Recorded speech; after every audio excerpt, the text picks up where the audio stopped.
hasta el versículo 21. Eso es donde lo dejamos nosotros. Mateo 12, 15 al 21. Amén.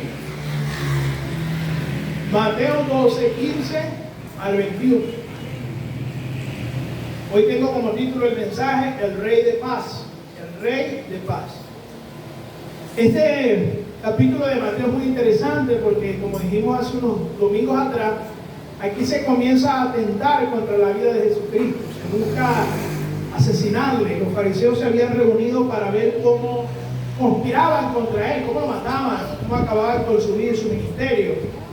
Y también vemos que aquí acusan al Señor Jesucristo en el capítulo 12 de trabajar con el mismo Satanás. No, es que Jesucristo, o es que Jesús tiene poder, es porque trabaja con Belcebú, el príncipe de los demonios. Y vemos aquí que Jesucristo nos enseña sobre la blasfemia contra el Espíritu Santo. De eso vamos a hablar el domingo que viene. Pero intermedio de esas enseñanzas está el versículo 15 y el versículo 21, que nos da un mensaje de que Jesucristo es el Rey de Paz, que ofrece misericordia en este tiempo a quienes vienen a Él. Amén. Y eso es lo que Mateo nos quiere dejar claro. Pero antes de ir al pasaje, bueno, vamos a leerlo. El pasaje dice la palabra de Dios. Miren escuchen lo que la Biblia dice. Mas Jesús, sabiéndolo Jesús, se apartó de allí, y lo siguieron grandes multitudes, y sanaba a todos. Y él les mandaba rigurosamente que no lo descubrieran, para que se cumpliera lo que fue dicho por el profeta Isaías, que dijo: He aquí mi siervo, al cual he escogido, mi amado, en el cual se agrada mi alma. Pondré mi espíritu sobre él, y anunciará juicio a los gentiles. No contenderá ni dará voces, ni nadie oirá su voz en las calles. No quebrará la caña cascada, ni apagará el pabilo que humea, hasta que saque a victoria el juicio. Y en su nombre esperarán los gentiles. Amén. Amén. Bendito Señor, te pedimos esta mañana que hables a nuestras vidas, Dios. Te pedimos que tu Espíritu Santo, que es el Maestro por excelencia, nos enseñe. Tu Espíritu descienda y cambie y redima y salve y exhorte a través de la exposición de tu palabra. Ayúdame, Señor. Tú sabes que somos vasos de barro y tú eres el alfarero. Ayúdanos para poner a tu palabra en lo alto, Señor. En el nombre poderoso de Jesús. Amén y amén. En el mes de marzo, hermanos, de este año, en el mes de marzo, usted sabe que Israel está en conflicto con varios países vecinos, ¿no? Y están en una guerra tremenda. En el mes de marzo estaba dando una conferencia el primer ministro de Israel, Benjamín Netanyahu, y él estaba dando una entrevista y se le sale una frase que sobresaltó en la conferencia. Y él está citando a otro autor y él dice lo siguiente: la historia demuestra que lamentablemente Jesucristo no tiene ninguna ventaja sobre Gengis Khan, porque si uno es lo suficientemente fuerte, despiadado y poderoso, el mal vencerá el bien. O sea, Netanyahu estaba diciendo que nuestro Señor Jesucristo no tenía ventaja de ganarle a Gengis Khan, porque Gengis Khan era un líder que era despiadado, estaba militarmente armado, ¿sí? Y era despiadado. O sea que en la vida no solamente hay que ser moral, quería decir Netanyahu, sino que también hay que andar armado y, si es posible, imponerse ante los demás. Realmente Netanyahu no entiende, como muchos de los judíos hoy día, no entienden cuál ha sido y cuál es el ministerio de nuestro Señor Jesucristo. Por eso Pablo dice en 1 Corintios capítulo 1, cuál es el Cristo que él predica. 1 Corintios capítulo 1, versículo 23. Dice Pablo: pero nosotros predicamos a Cristo crucificado, para los judíos ciertamente tropezadero. Hasta hoy día el Cristo crucificado es tropezadero para los judíos. y para los gentiles es locura. Es decir, hermano, el mensaje de la cruz y el mensaje de Cristo Jesús crucificado todavía es una locura, es un tropiezo para los incrédulos. ¿Sí? Esta palabra Netanyahu se atrevió a decirla porque él no cree en Jesús como el Mesías, no cree en Jesús como el Señor. Entonces, comparando a Jesús con otros líderes militarmente poderosos, Jesucristo no tiene ventaja. Jesucristo no tiene ventaja contra Donald Trump, Jesucristo no tiene ventaja contra Netanyahu, contra Putin, porque no fue un líder armado, sino que su mensaje era un mensaje de paz, sino que su reino era un reino de paz, sino que el Señor llamaba a que la gente fuera mansa, sino que el Señor llamaba a que la gente fuera pacífica. Por eso decía Jesucristo: bienaventurados los pacificadores, porque serán llamados hijos de Dios. Pero no entendía Netanyahu, y entiende mucha gente, que para los llamados, es decir, para los salvos, judíos como gentiles también, Cristo es poder de Dios y sabiduría de Dios. Porque miren, porque lo necio de Dios es más sabio que los hombres, y lo débil de Dios es más fuerte que los hombres. Aparentemente la misión de Cristo era una misión débil ante los ojos humanos, pero lo débil de Dios es más fuerte que el más fuerte de los hombres. Y eso Dios lo ha dejado claro a través de la historia. Vemos muchos ejemplos de la debilidad humana siendo usada por Dios. Lo vemos en Gedeón, lo vemos en Sansón, lo vemos en Abraham, lo vemos en Jacob, lo vemos en Moisés, que en momentos de debilidades Dios usó a estos hombres y a estas mujeres para glorificarse. Y lo mismo hizo en la vida y el ministerio de nuestro Señor Jesucristo. ¿O acaso no podía Cristo, como Él mismo lo dijo, llamar a una legión de ángeles que lo defendiera? ¿Sí? Él podía llamar a una legión de ángeles. Él podía pedir que descendiera fuego del cielo para que consumiera a todos sus enemigos.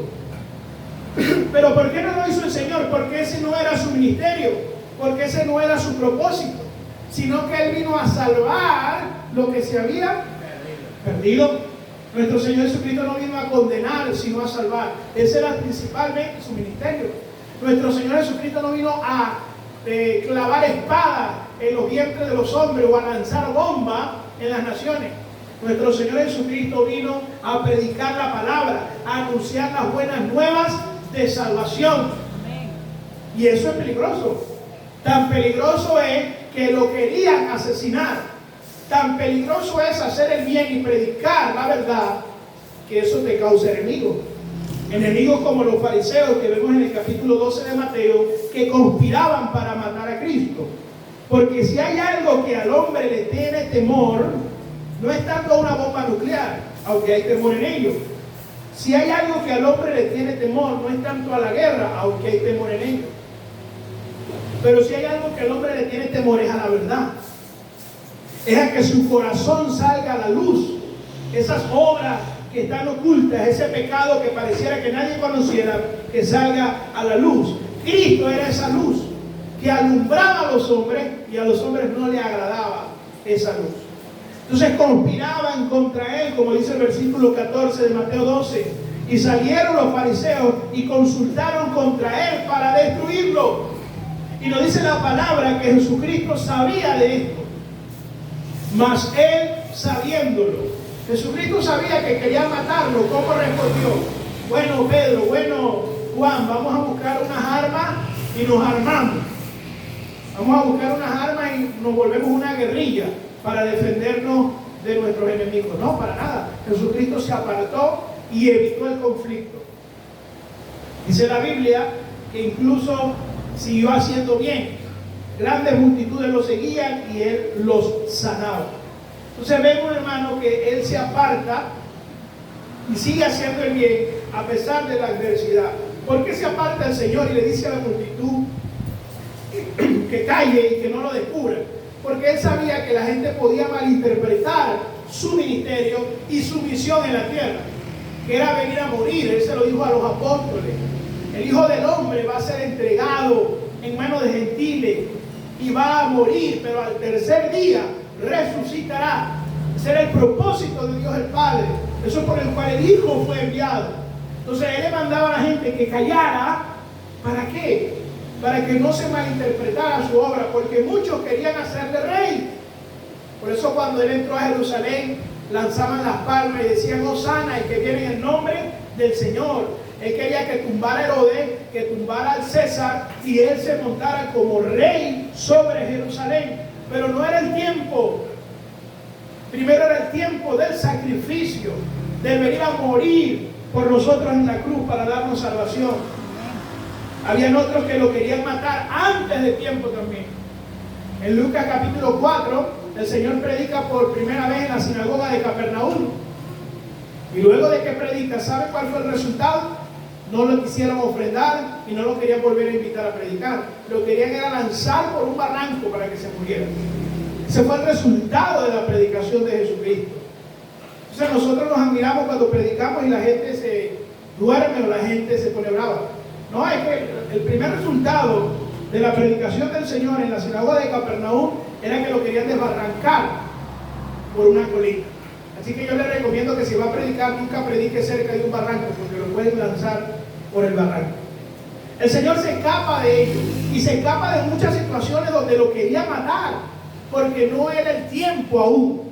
Entonces Él le pedía a las personas que no divulgaran su fama. Incluso le impedía a los demonios que hablaran de Él, porque los demonios sí sabían a ciencia cierta quién era Él.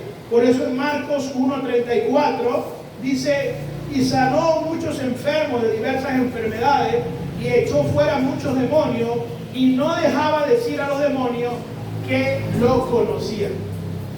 El Señor callaba a los demonios porque los demonios sí sabían que Él era el Cristo, el Hijo de Dios Altísimo. Entonces Él le pedía a los demonios que callaran para que no hubiese una mala interpretación de su ministerio. En el versículo 17 vemos que Mateo también nos dice que Él se aparta y en lugar de responder con violencia, huye de sus enemigos, porque aquí había una profecía que se debía cumplir en Cristo. Y esa profecía la vemos en Isaías 42, del 1 en adelante, que dice, he aquí mi siervo, al que he escogido, mi amado, en el cual se agrada mi alma.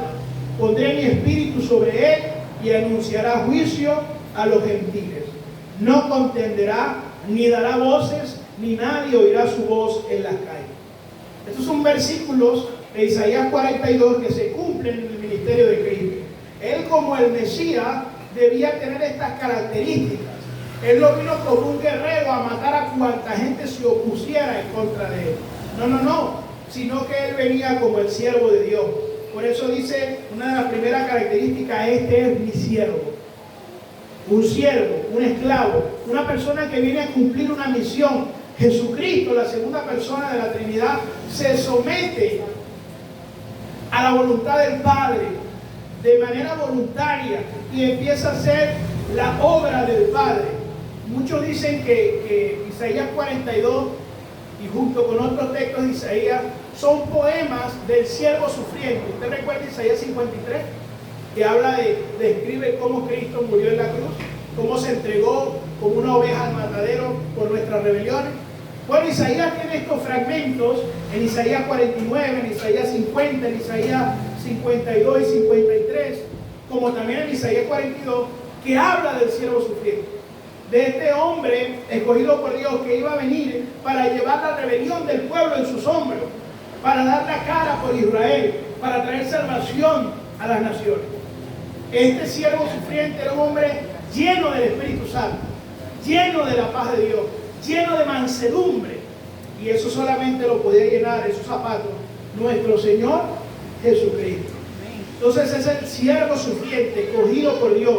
Los fariseos conspiraban contra él porque decían que era un falso, pero el Padre Celestial decía, este es mi Hijo amado, mi siervo amado, en quien tengo complacencia. Por eso, hermano, lo más importante de la vida no es los señalamientos que los demás hacen hacia nosotros, sino qué piensa Dios de nosotros. Miren cuánta gente señaló a Cristo como falso, como usado por Satanás, como un loco más, Pero el Padre decía, este es mi siervo, mi escogido. Amén. Es otra característica que usa el versículo, mi escogido. ¿Para qué lo escogió Dios? Para hacer su voluntad, para traer luz a las naciones, para traer salvación al perdido. Además es mi amado, en quien mi alma tiene contentamiento. Wow, hermano, yo creo que Dios es económico en decir en quien se agrada su alma. Y una de esas personas, además de que es Dios, en quien se agrada su alma, es nuestro Señor Jesucristo. Él es mi amado, en quien se agrada mi alma. Hermano, imagínense cuánto puede amar el Padre al Hijo. Es un amor infinito. Y Jesucristo le pide en el Evangelio de Juan al Padre, Padre, así como me has amado a mí, ámalo también a ellos.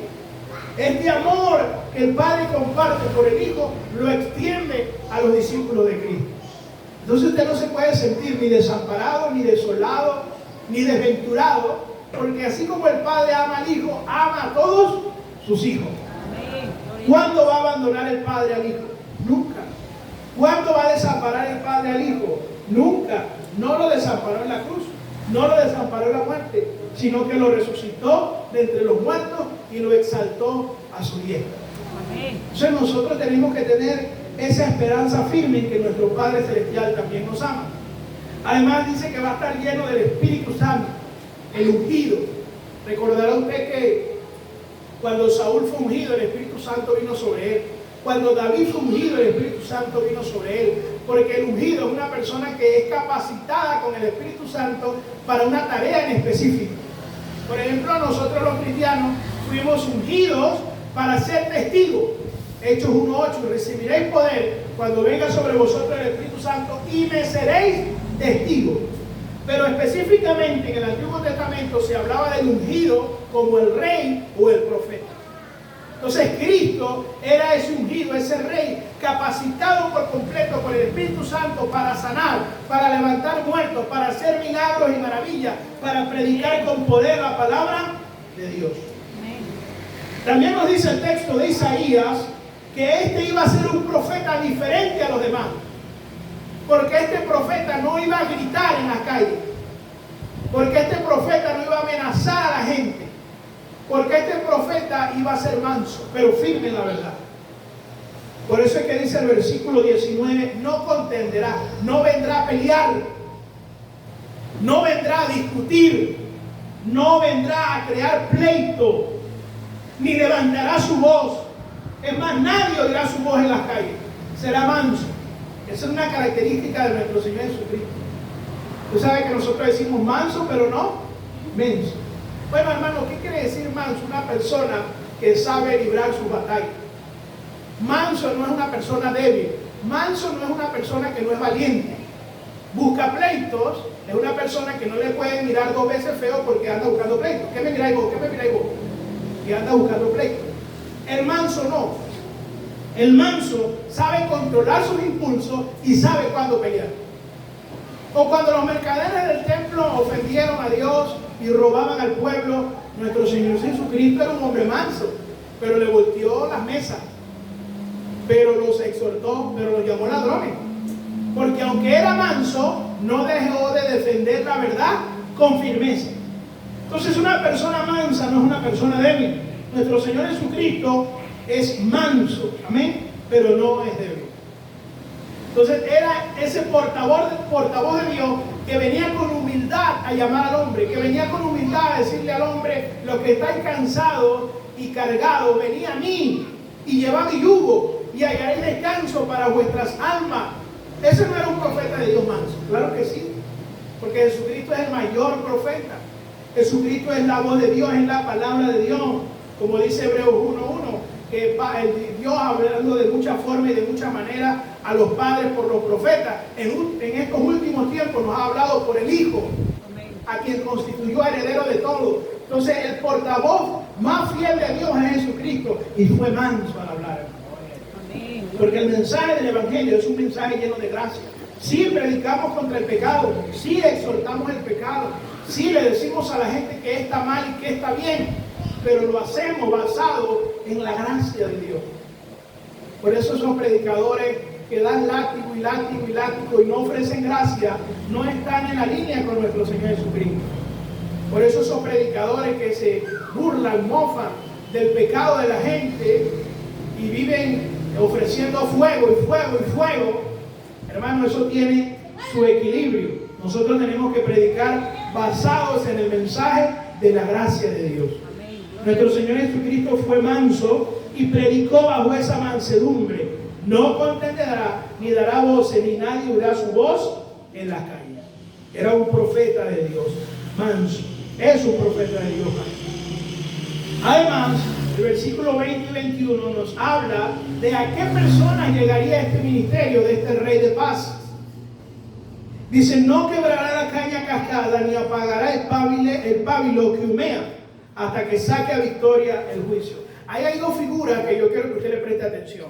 La caña cascada y el pábilo que humea. Yo no sé usted, pero a mí siempre me causó curiosidad esas dos frases. ¿Quiénes son estos a los que el Señor denomina caña y pábilo? Bueno, en la Biblia se usa esa frase para un pueblo que es débil, para gente que es débil. Caña cascada, una caña partida, una caña doblada. Y pábilo que humea es algo que se apaga. Es algo débil, no es una llama, no es un fogón que está con la llama encendida, sino como que algo, cuando usted amontona un montón de basura y en vez de salir llama ya está humeando, como queriéndose apagar. Bueno, esa es la representación.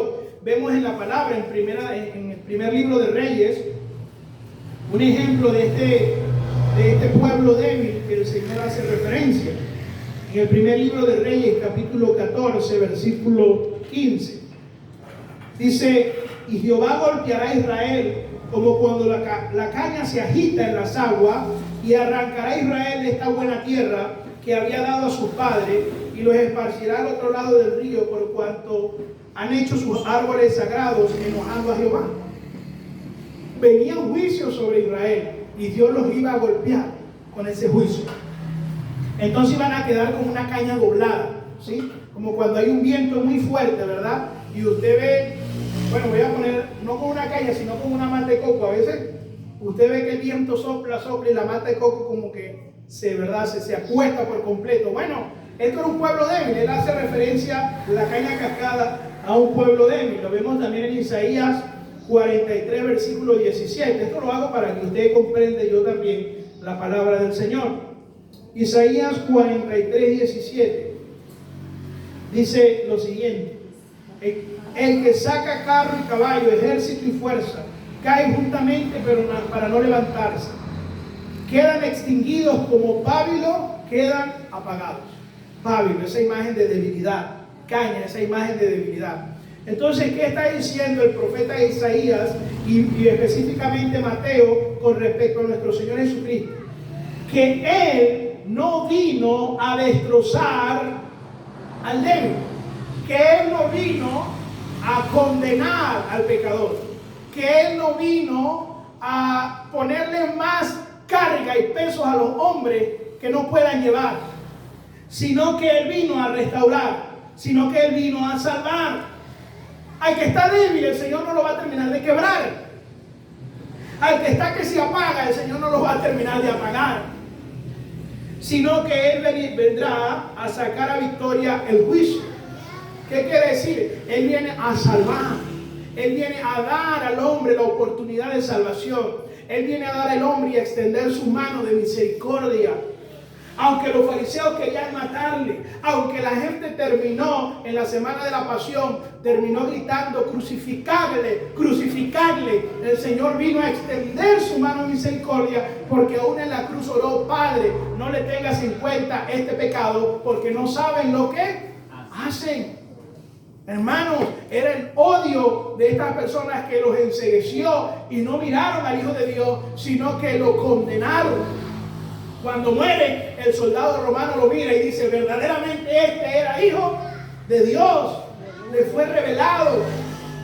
Y hermanos, Él no vino a condenar, porque Él sabe que la gente es como una caña cascada, como una caña quebrada, como un pábilo que humea. Mira, hermanos, el hombre que se crea más fuerte, más rico, más joven, más famoso, Es una caña cascada, es un pábilo que humea. Porque sin Dios la vida vale un comino. Porque sin Dios, hermano, de nada le sirve a usted ganarse el mundo y perder su alma. Entonces no importa lo que exteriormente usted tenga, hermano. No importa lo que exteriormente usted es. Porque un pequeño terremoto, porque una pequeña bacteria, porque una pequeña movida en los mercados internacionales puede quebrar la vida de las personas. Porque nosotros los seres humanos, por muy fuerte que nos creamos, por muy saludable que estemos, yo voy al gimnasio, estoy muy saludable, hermanos, somos débiles. Somos débiles. Y no hay nada más frágil en este mundo que el cuerpo humano. Si no, pregúntele a los que chocan en moto si quedan vivos. ¿Cómo es de frágil el cuerpo humano? ¿Cómo es de frágil la economía? ¿Cómo es de frágil, hermanos, el mundo laboral? Gente que cree que tiene el mundo comido porque tiene un buen trabajo y de repente lo pierde. Gente que se ha suicidado por esas cosas. Gente que cree que está todo bien, que está comenzando en una vida saludable, que tiene años por delante y le detectan un cáncer. Conocí la historia de un muchacho que tenía tanto por delante y era tan aspirante y tenía tantas metas y se veía potencial en él y le detectaron un tumor en el cerebro y le terminó quitando la vida. Entonces el Señor Jesucristo, hermano, no vino a arruinar la vida de nadie. El Señor Jesucristo no vino a poner carga sobre los hombres que no pueden llevar, sino que vino a ofrecer misericordia para que esa caña que está quebrada sea restaurada, para que ese pábilo que ya está que se apague sea encendido por el amor de Dios, restaurado y salvado por el evangelio de salvación, levantado de entre los muertos por el poder del Espíritu Santo, hermano. Ese es el propósito por el cual nuestro Rey vino, hermano. Mira, hermano, no hay fama que se compare a ser salvo. No hay dinero que pueda satisfacer nuestra alma. Solamente Cristo lo puede hacer. Por eso es que usted ve gozo en los cristianos. Por eso es que una persona que está detenida físicamente puede decirle a los demás: yo conozco la verdadera libertad.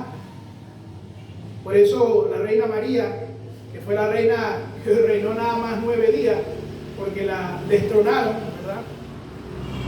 Y estaba presa en la mazmorra y le manda a decir a su hermana menor, que con una carta, con una Biblia que le regreso, le dice: hermana mía, yo estoy pronto a ser sacrificada y no me preocupa, porque he conocido la verdadera libertad en Cristo. Amén. Por eso una persona detenida, hermano, o una persona en las circunstancias que esté, puede estar mejor que cualquier persona. ¿Por qué? Porque está en Cristo. No es la circunstancia, no es la economía, no son los títulos, es en quién estás tú. Y debemos estar en Cristo. Porque tenemos un Rey de paz, un Rey manso, un Rey misericordioso. Porque hoy es el día de salvación, como dice la Biblia. Amén. Porque cuando nuestro Señor Jesucristo venga por segunda vez, no va a venir a ofrecer misericordia, sino juicio sobre la tierra. Pero Él en su primera venida, en su primer advenimiento, viene con misericordia, extendiendo al hombre que se cree autosuficiente, al hombre que se cree rico espiritualmente, a decirle: no, tú estás pobre y desnudo, como le dijo a la iglesia de la Odisea, ¿verdad? Haz buenas obras, arrepiéntete, yo estoy en la puerta llamando. El que abre la puerta, yo entraré y cenaré con él. Entonces Él no vendrá a quebrar la caña cascada, sino que Él viene a salvar. Y en su nombre, dice la palabra, esperarán ¿quién? Los gentiles. Es decir, que Él no solamente viene como un Rey de paz para Israel, sino también para todas las naciones, incluidos usted y yo. Él viene a traer salvación y vida eterna a todos. Recuerda esa enemistad que había entre los judíos y los israelitas, y entre los gentiles. Había un odio racial, un odio religioso tremendo allí. Pero el Señor vino a salvar tanto a los unos como a los otros. Entonces, hermanos, sepamos y entendamos que nuestro Rey de paz viene a ofrecer salvación a todo el mundo. Y aunque al primer ministro de Israel le parece que Gengis Khan tuviera más ventaja sobre Jesucristo, eso realmente no es verdad. Yo creo lo que dijo Napoleón. Napoleón Bonaparte, que fue un líder militar importante, también dijo: Alejandro, César y Carlomagno y yo hemos fundado imperios, pero ¿sobre qué descansan las creaciones de nuestro genio? Sobre la fuerza. Jesucristo fundó su imperio sobre el amor, y hasta ahora millones de hombres morirían por él. ¿Qué está diciendo aquí Napoleón? Nosotros fundamos imperios y esos imperios se han acabado, pero Jesucristo fundó un imperio basado en el amor, y hasta hoy hay gente, millones de personas, que mueren por Jesucristo. ¿Por qué? Porque Jesucristo fue un rey de paz, porque Jesucristo promovió el amor, dio su vida. ¿Qué dijo Jesús? Nadie tiene mayor amor que este, que uno ponga su vida por sus amigos. Vosotros sois mis amigos. Entonces usted tiene un rey de paz, hermano, que es manso, que es misericordioso, que se compadece de usted porque conoce de primera mano las tentaciones que le vienen a usted. Él las conoce, porque él también fue tentado en todo, pero sin pecado. Entonces tenemos un sumo sacerdote en los cielos, ¿verdad?, que conoce nuestra debilidad. Miren, Jesús es muchas cosas para nosotros. Jesús es nuestro rey, Jesús es nuestro profeta, Jesús es el sacerdote, Jesús es el apóstol, Jesús es el mayor apóstol, por supuesto, el enviado de Dios. Jesús es Señor de señores, Jesús es el alfa y la omega, Jesús es el Cristo, el Mesías, el Hijo de David, Jesús es el Hijo de Dios, Jesús es el Verbo de